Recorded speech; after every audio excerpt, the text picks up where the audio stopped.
Hi, hola. I'm going to be reading the first chapter of The World According to Humphrey. The author is Betty G. Birney, and it says it's everyone's favorite classroom pet. If it's okay with you, I asked my home pet, Bogey, to join us in the reading. Hopefully he'll stick around for the whole chapter. We'll see. Chapter 1, The Return of Mrs. Brisbane.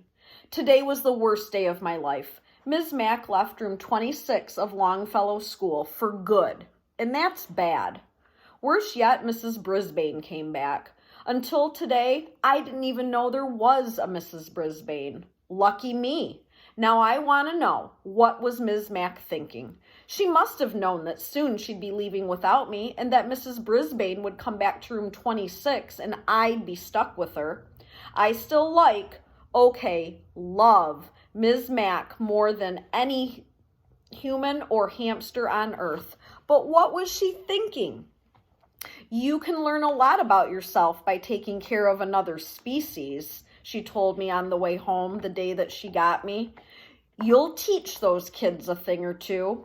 That's what she was thinking. I don't think she was thinking very clearly.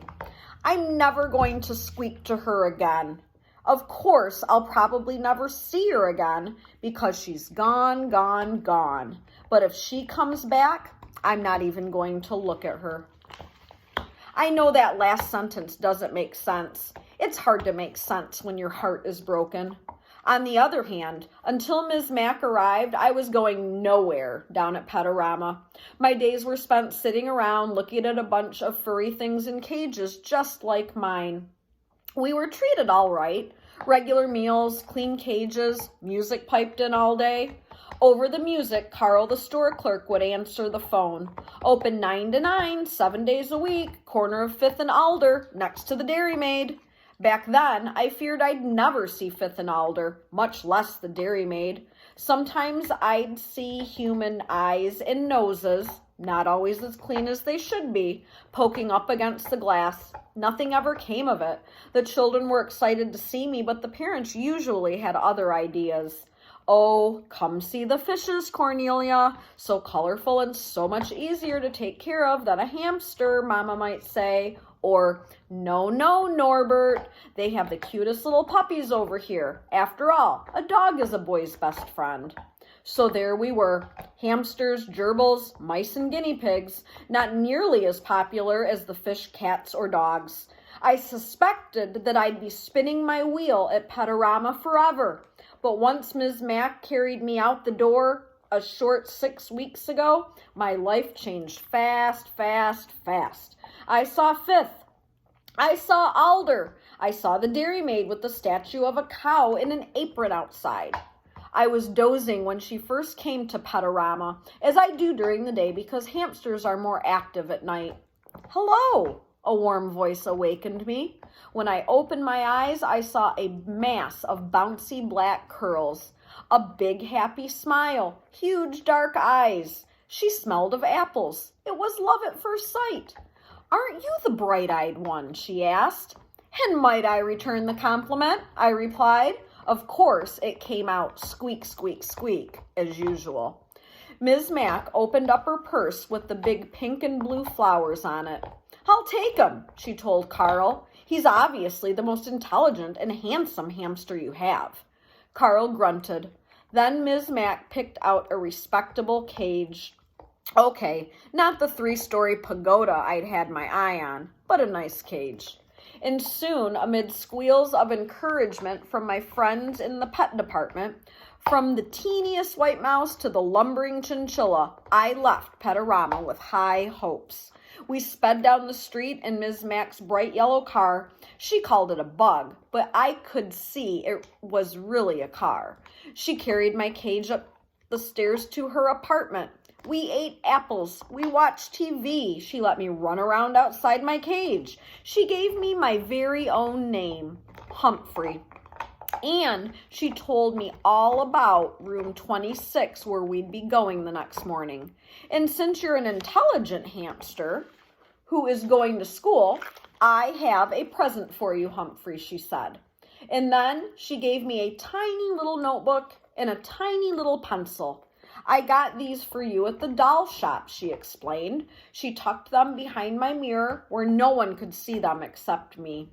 Of course, it might be a while before you learn to read and write, she continued, but you're smart, and I know you'll catch on fast. Little did she know, I could already make out some words from my long, boring days at Petorama. Words like chew toys, kibble, pooper scoopers. Remember, a hamster is grown up at about 5 weeks old, so if I could learn all the skills I need for life in 5 weeks, how long could it possibly take to learn to read?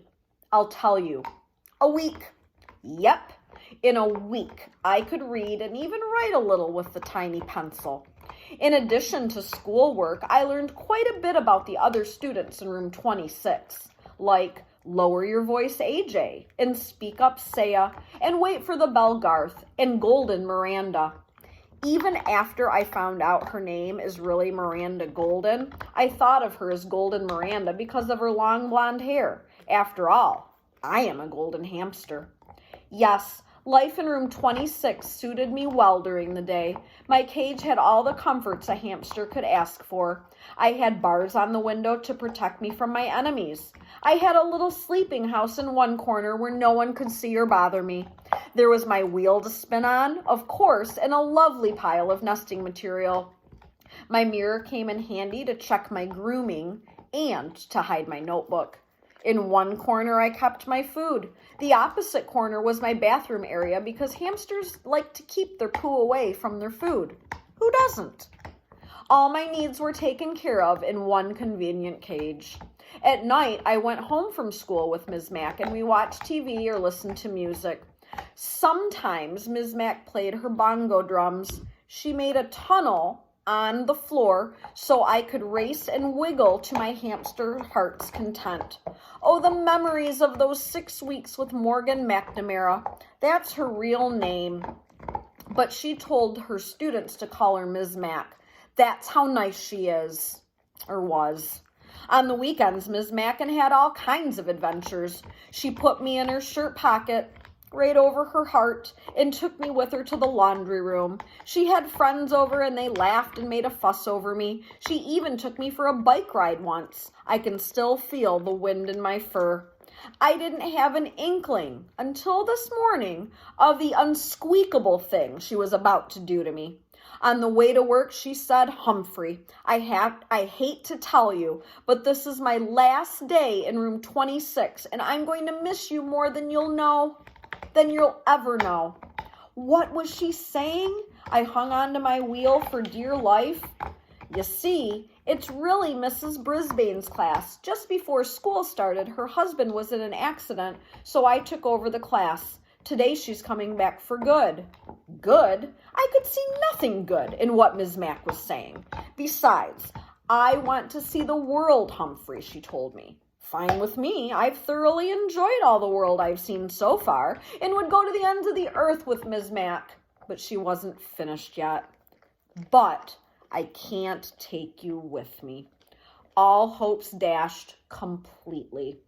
Besides, the kids need you to teach them responsibility. Mrs. Brisbane needs you too. Unfortunately, she didn't tell Mrs. Brisbane that. Mrs. Brisbane was already in room 26 when we arrived. She smiled at Ms. Mack and shook her hand. Then she frowned at me and said, "Is that some kind of rodent?" Ms. Mack gave her the speech about how much kids can learn from taking care of other species. Mrs. Brisbane looked horrified and said, "I can't stand rodents. Take it back." The it she was talking about was me. Ms. Mack didn't bat an eyelash. She put my cage in its usual place next to the window and said the kids were already very attached to me. She attached Dr. Harvey H. Hammer's Guide to the Care and Feeding of Hamsters to the cage, along with a chart to make sure I was fed and my cage was cleaned on time. "The children know what to do. You won't have to do a thing," Ms. Mack said as Mrs. Brisbane glared at me. Just then, my fellow students came streaming into the room, and within half an hour, Ms. Mack had said goodbye to everyone, including me. "I'll never forget you, Humphrey," she whispered. "Don't you forget me either." "Not likely, but I don't know if I can ever forgive you," she squeaked. And then she was gone, without me.